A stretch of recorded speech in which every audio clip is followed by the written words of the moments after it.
Oh, I guess I'm live. Hello everyone. Thank you for joining me today. I'm going to read a little bit more from my my book, my manuscript today, and wanted to share that with you and then be available if you had any questions afterwards. So, I read a little bit of this on the Facebook page the other day. I went live there, so if you want to catch the beginning of this, it's about the first 8 pages. You can visit the Facebook page for A Quiet Mind. I'll go back here just a little bit.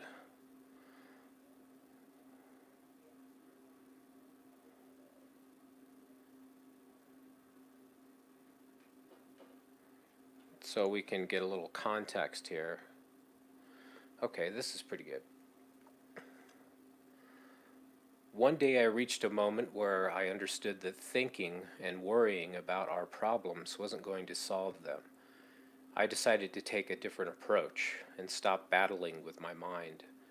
I started taking a break from my mind and its stories and began practicing on letting it get quiet. Every day I spent hours in meditation, letting go of my thoughts, feelings, and troubles. When I wasn't meditating, I was looking for answers in books like the Tao, the Gita, and even the Bible. I was also reading Krishnamurti, Vernon Howard, and a score of others. The meditation brought some relief from the incessant mind noise, but in time I grew tired of it, and the answers I was looking for were not coming through in my meditation practice. In fact, my meditation practice had grown stagnant and repetitive. It had become draining, mechanical, and forced. I began to doubt its authenticity and started searching for another way to find peace and receive guidance in my life. When I became open and receptive to change, doors began to open. Thankfully, my good friend Joel came to visit us at the cabin. He braved the knee-deep snow and drove up to our little hut in the mountain. He came bearing gifts of food and new hopes for escaping our predicament. Not long after he arrived, someone else decided to pay a visit as well. It's funny, when you become open in mind and heart, magical things can happen. It's as they say, when the student is ready, the teacher appears. I was ready, and one day he, the teacher, appeared. Though we were many miles from the nearest town, and our roads were snowed in, my teacher arrived, and on the television of all places. It was a small miracle that the television was on and working, because we never watched the TV during the day. Being off the grid, we conserved our battery power for the evening to have the lights on to read and cook by, and I could have sworn, no, I was positive, we hadn't paid the satellite bill in weeks. Despite these two things, the TV was on, and as I walked by it, I heard these fateful words. We practice mindful walking.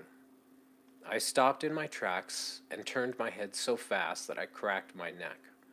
Mindful walking, I said, as I looked at the screen in wonder. There I saw a thin, slight man wearing a brown robe and a straw hat.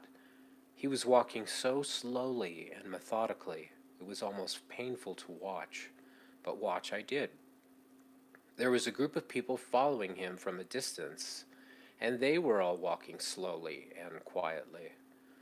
It was one of the most beautiful and sublime things I'd ever witnessed in my life. The more I watched, the more peaceful and calm I became, and soon the pain and worry I had been experiencing for weeks turned into bliss, joy, and stillness.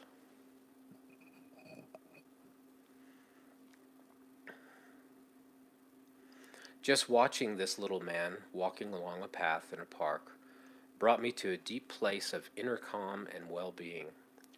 He was doing nothing special, just walking along without a care in the world, slowly, peacefully. It was sublime. Then suddenly the show went to a commercial. I was stunned and shocked. I wanted to know more about this amazing practice, and I didn't want this peaceful feeling to stop. I waited for the show to return after the break, but it didn't come back. I was disappointed, to say the least. and I wanted more of this peaceful, calm state of being right now. So, being me, I decided to invent my own version of this walking meditation. After all, how hard could it be to walk like a turtle? Actually, you would be surprised how hard it can be to walk that slowly, and the mind thinks it's crazy. In my ignorance or naivete, I proceeded to try this walking technique without a teacher, without a book or a lesson. I was all fired up to give this slow walking thing a shot. Regardless of the weather or my lack of expertise, I was ready to try.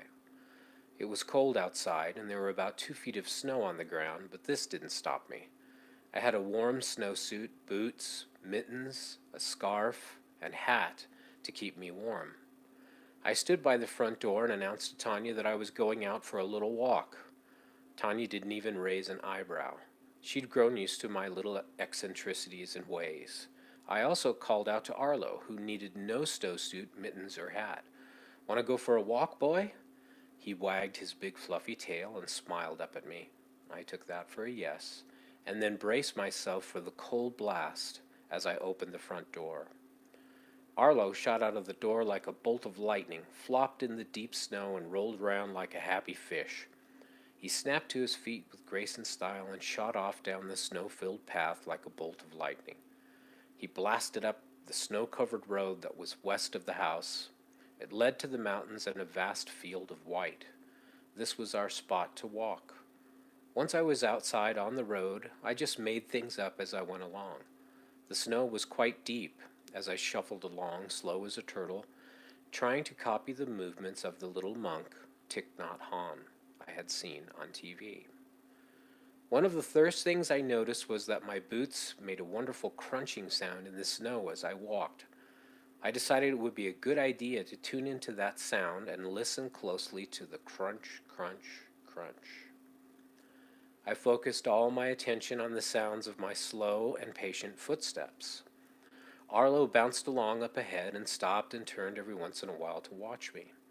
I walked on like this for a while until I noticed that I had forgotten the sound of my footsteps and realized that my mind was chattering away like a barrel full of caffeinated monkeys.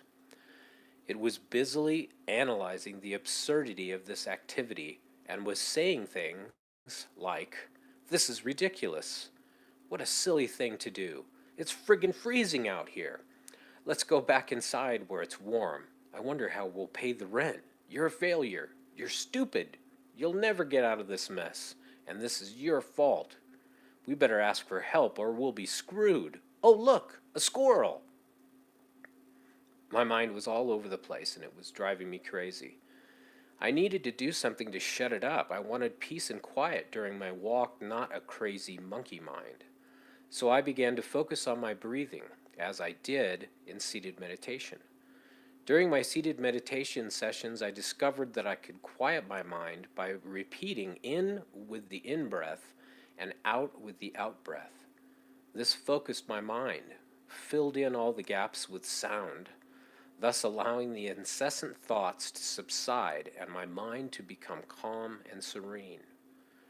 I tried this while walking, but it was too difficult to focus on the breath and walk at the same time. So I kept bringing my attention back to the sounds my boots made in the snow. The crunching sound was pleasant, and it distracted the noisy mind monkeys. At one point, there was a natural transition that occurred. I began repeating the following mantra in my mind: left, right, left, right, right, left. And I focused on the sound my boots made: crunch, crunch, crunch. And so it went for miles and miles, day after day, step after step. Slowly, deliberately, and peacefully we walked. Every morning, Arlo and I would go out and traipse around the deep snow, just enjoying the moment, step by step. After many days, my mind was becoming still, and the gaps between thoughts were growing wider and wider. I was experiencing everything around me fully and deeply. All the sights, smells, and sounds had become amplified, and I was immersed in the moment. Everything looked and sounded different with a quiet mind. As I walked, I was totally engaged with nature and its grandeur. This, in silent, reverent act, was opening my heart. I saw that the beauty and majesty of nature possessed a deep, silent knowing, and there were many hidden lessons to be learned and discovered from her. Slowly, step by step, nature was revealing a sacred and ancient teaching to me. My activity was simple. I was just being, just walking, and just listening. I was literally losing myself in the action of non-action. I felt light, at ease, peaceful, and calm. I was happy and content for no reason at all. Despite my problems, stresses, and worries, just by being present in the moment and letting go of my thoughts, my troubles were falling away with no real effort on my part. The silence and the peace that exist in nature were becoming my medicine and my teacher. What a gift those moments of deep silence were at Lama Mountain. I will never forget her and her teachings. With my regular walks in nature, I was beginning to relax, heal, and become receptive to my conditions and surroundings in a new and eye-opening way. As the days passed, I noticed that I was carrying the peace and serenity from the walks all day into my normal life. There was a crossover from the practice into my so-called mundane activities, like sweeping the floor or doing the dishes. I would find myself in the midst of one of these activities and I would catch my mind wandering or worrying. Then I would simply bring my attention to whatever the activity was, such as washing the dishes or sweeping the floor, and I would hear an inner dialogue that sounded something like this. Me, the voice in my head, panicked. The phone is going to be cut off. Mind coach. We are not thinking about the phone bill. We are doing the dishes. Me, the voice in my head. They'll surely cut us off. And if they do, what'll we do in an emergency without a phone? We could die up here. Mind coach. Don't worry. We're just sweeping the floor. Me, the voice in my head, panicked. What about the rent? We're sure to be evicted. Then what will we do? We'll die out here. We'll freeze to death. Mind coach. Don't worry. This too shall pass. It's all just thinking. Everything's going to be okay. Just sweep and breathe. Sweep and breathe. My inner life coach was training me out of my old habitual thinking patterns and teaching me stillness. When I heard the coach's words, I would sometimes feel lighter not only in mind, but in body and soul. As my troubles left me and my mind settled, only peace remained. Sometimes I would become deeply relaxed just doing the dishes and listening to the inner voice tell me all was well with the world. I had fallen upon a profound and powerful teaching by chance, and what I discovered was this amazing fact.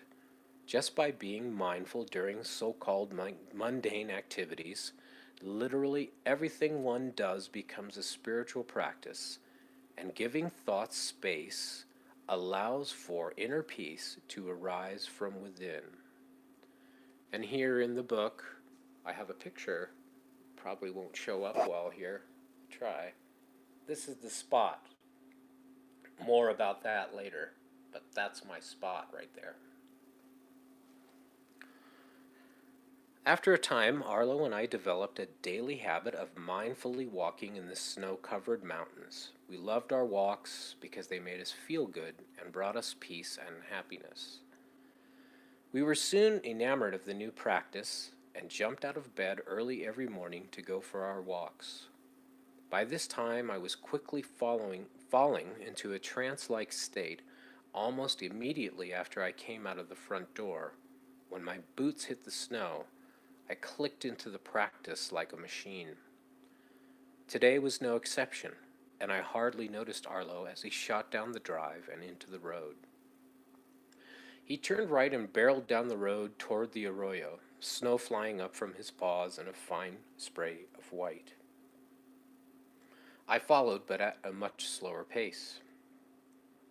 I automatically fell into the trance like state, and the inner dialogue of left, right, left, right, left, right started up almost immediately. I was rapidly drawn into the meditation, feeling calm, clear, and peaceful as I slid along in my shuffle like walking pattern. On that morning, my mood was light and happy as I watched my breath plumes fill the air in front of me. I had only been walking for 2 or 3 minutes and had just turned the corner out of our driveway when I casually looked up from my boots to view the surrounding snowy landscape. The arroyo, the road, and all the trees, as far as I could see, were covered in snow, and there were thousands and thousands of tiny rainbow colored glints covering every inch of the ground. It was so beautiful, I burst into tears at the sight. The beauty was so intense, it literally took my breath away. I was awestruck, breathless, and filled with joy.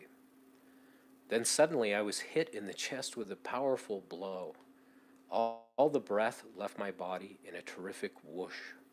I doubled over, clutching my chest as a searing pain arose in my heart. My knees were wobbling, and I was gasping desperately for air. At first, I thought I was having a heart attack. Then I remembered saying to myself, "Shit, I'm having a heart attack. My God, I'm having a heart attack and I'm going to die." A moment of sheer terror arose in me. I was more terrified than I'd ever been in my life. The pain was so intense, my chest felt as if it was being cracked open by powerful, unseen hands. My heart felt as if it had been exposed through a gaping hole in my chest to the outside world. As the piercing pain increased, the unchecked tears flowed down my face into the snow. I was dying here on the mountain. I was taking my last breath. It was all over for me, and it was beautiful. I began grieving my own death, seeing pictures in my mind of my funeral, and there in front of me my vision was my casket, and all my loved ones surrounding my lifeless body, crying and grieving over my demise. In this vision, I was floating above the funeral and watching everyone there.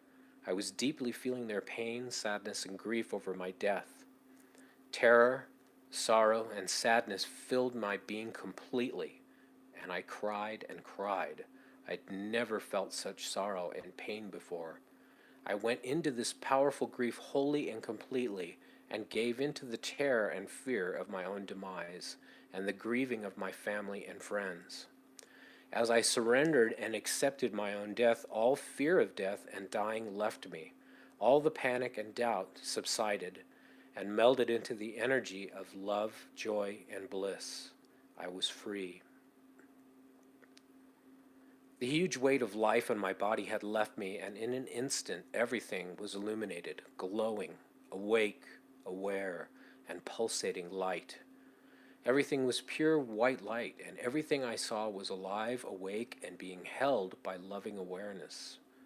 The trees, shrubs, and plants were all pulsating with pure white light. I felt as if I was seeing all of nature for the first time in all its true glory and magnificence. The perfect stillness of this moment stopped all time and consciousness. I was gone and one with the light. Lama Mountain and the foothills of the Sangre de Cristos were so gorgeous and quiescent, all I could do was cry. I had never cried so hard in my life. I began to feel weightless, and my body felt like it was being lifted off the ground. Suddenly, another powerful burst of joy and ecstatic energy filled my chest. I became so full of joy and love that I thought my heart would explode in ecstasy. I feared one more ounce of this love and I will turn to ash. In that moment, I knew my body could explode and I would be fine, that I had absolutely nothing to fear. I was home and I wasn't alone. I was being held by a loving consciousness, and I knew there was no such thing as death. I saw that nothing and no one ever dies. That which we are never dies. In this moment of light and awareness, I wasn't alone in my dying. Someone or something unseen was holding me and aware of my presence. An ineffable energy or consciousness was holding me and soothing me, And the strange thing was, it was also me, and I, somehow, was it. I didn't know what it was, but the only way to describe it is to call it pure love that is aware. As I began to disappear into this loving awareness, all my wants, dreams, and desires fell away, and the story of my past and myself disappeared as I dropped away. Everything in the universe was me, and yet I was nothing but empty space, yet connected. I was completely free, loved, known, and held in the embrace of the Absolute. I knew without a doubt there was nothing to fear about death, because there was no death, and that was the truth. Dying isn't the end. There is no end to anyone or anything ever. Immersed in this energy of love, I saw nothing ever dies and nothing is ever born. Everything just is what it is. I was completely enveloped by love, bliss, and peace, and I was love, bliss, and peace. I became it, the love, and I was the energy that holds everything. The true nature of mind was revealed to me, and I was feeling and knowing that are not two, nor are there many, there is only one, and we are that, and that is nothing. That is empty. Not one, but emptiness holding everything. Robert had left the building, and there was just pure awareness of being. Though I used the reference of I, there was no I present. I had come home. I had arrived. I had reached the end. Searching for answers and proof was over. All the questions, theories, and ideas I had had about life, death, God, and the universe had been blown out of me completely. There was only the suchness, the consciousness, the source of everything. My body was simply a conduit for this energy, a pipeline for love. It, the energy, may have been killing Robert, but something else remained, the something that had always been there. It can be called many names: compassion, true nature, isness, awareness of being, God, Allah, Jehovah, Source, Tao, whatever you want to call it, it was and is. At one point, I heard a voice inside me, and I refer to this in this book. That voice as heart mind. It said, "This is who you are, Robert. You are this love, bliss, and happiness. We are this energy that holds everything. Everything and everyone in existence, or that had ever existed, is this energy. There is no death, and there is no birth. Nothing and no one ever dies. It's impossible to die because you were never born." Of course, my higher self knew this as truth, but my ego, my false self, my conditioned mind, said, "No, that's not me. I'm not love. I'm not compassion or bliss. I'm a mess. I'm all screwed up. I'm not awake. I need fixing. I'm not this loving awareness." I was being flooded with loving awareness, but my paltry little ego denied everything. Thankfully, my true self, the heart mind, persisted. "Yes, you are," it said. "Everything is this energy, and you are love, bliss, joy, and happiness itself." The little self, my ego, subsided again, and I just radiated in this bliss and said, "Yes." When I said yes, the compassion amplified in me to such a powerful extent, the conditioned mind rolled over and went to sleep. I surrendered to it with tears of joy and gratitude. I cried and cried, falling to my knees in the snow, cupped my face in my hands and wept. The pain was leaving my chest, and I was feeling weakened physically, but my heart was filled with love and joy. Arlo ran up to me to see if I was okay. It was his habit to run to anyone who sat with hands cupping their face in tears. He nuzzled my face and pushed aside at my arm so he could rest his head against my chest. We sat there for a while, me crying my eyes out and hugging Arlo as he comforted me. During the event, I had lost track of all time and had no idea how long this energy had bombarded me. Feeling weak and tired, yet still exhilarated, I slowly began looking around, trying to regain my bearings. But as I did, each time I saw something, a pine tree, the sky, or Arlo's sweet face, I would burst into tears, double over, and weep. I sat there in the snow, sobbing deeply, releasing the deep pain, sorrow, and suffering of my past. Arlo stayed with me and soothed me with his nudges and nuzzling, but again, every time I opened my eyes to look at him, I would begin to sob uncontrollably. I sat with my eyes closed, dizzy with joy mixed with pain and exhaustion, until, after a long while, when I felt stable enough to get up, I started walking again. I walked for miles, totally blissed out, crying, laughing, and radiating joy. I walked for hours and hours. Every tree, every bush, every tiny whirlwind of snow crystals was like a magical dream. Every form, every object was a tiny miracle made of awareness and love, all connected, all one. This seeing made me laugh deeply, sob uncontrollably, and fall in love with every living thing. I was dumbfounded and mesmerized. I had never seen the truth and beauty of nature this deeply. I never knew how alive and awake everything is. All things were communicating to me through sound, vibration, and light. All of nature was talking to me silently, yet I could hear her every word. She, it was me, and I was her. Each step released something inside of me. Some old wound or old story would come up and then be obliterated by joy and love. I was being liberated from my past and healed as I walked along in the snow. All doubt, all questions, and all searching had come to an end. After some time, I found my way back to the cabin driveway. As I was nearing the cabin, a powerful force urged me to keep walking into the woods, even though it was February and freezing cold. I felt the urge to just keep going further and further. I felt that I should just leave everything behind and never return. I heard, "You'll be fine, just keep walking." Even though there was snow, was knee-deep in places, and I knew that I would surely die if I continued, the voice urged me on. The strange thing was that somewhere deep inside, I knew I would be okay. I knew that if I just followed and trusted this voice, I would be taken care of, and all would be well.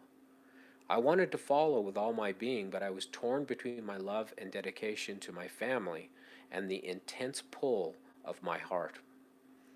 At the crossroads of the cabin driveway and the road that led into the woods, there was a fierce inner struggle between this calling to drop everything and walk off into the woods or walk back to the cabin and my family. Finally, the responsibility and love I felt for my family outweighed the pull to follow my heart mind and walk off into the trees. I turned toward the cabin and left behind the urge to go into the woods with the deepest regret and sadness. The break from that guidance and calling to walk on, leaving all behind, was brutal and heart-wrenching. I felt as if I would lose this amazing connection to understanding my true nature of being. It's only after years of working with this energy that I see that I never stopped walking with this guidance or this awareness. This is my inner teacher, my guide, and my source. It will never leave me, and I am that. I also understand that the experience was not just a state or a fleeting moment. The energy is a constant flow, and we call that flow life. On that day back in 2004, this experience spun me around 180 degrees. It defined and instilled in me my new way of seeing. And this book and this podcast, A Quiet Mind, are my vehicles to share with those that care to listen. I was given the task of talking about my life-changing moment and to tell of what I experienced about life, death, purpose, passion, and following your heart. My job is to remind you of that truth. I'm here to remind you of your true nature, and that true nature is joy, bliss, happiness, and contentment, and you are what you seek. So what happened to me after that day? Well, I just kept walking. That's all any of us can do. keep walking, keep living life. Our life is our practice, and our practice is our life. There is nothing to really see or discover. Once the one who seeks enlightenment has fallen away, we just live in the constant flow of life, wholly and completely, and life becomes rather ordinary. A great mantra to remember is chop wood, carry water, after the Zen koan. I've journeyed many miles in search of the answers to what happened to me on that mountain in New Mexico. And then I finally returned 9 years later, where I spent 10 days in hermitage. And I said to the mountain, thank you. I see that we are all love, bliss, and happiness itself. I need nothing. Everything is whole, complete, and perfect. Thank you. So that's the end of another part of the story. And I want to thank you all for taking some time to watch this video.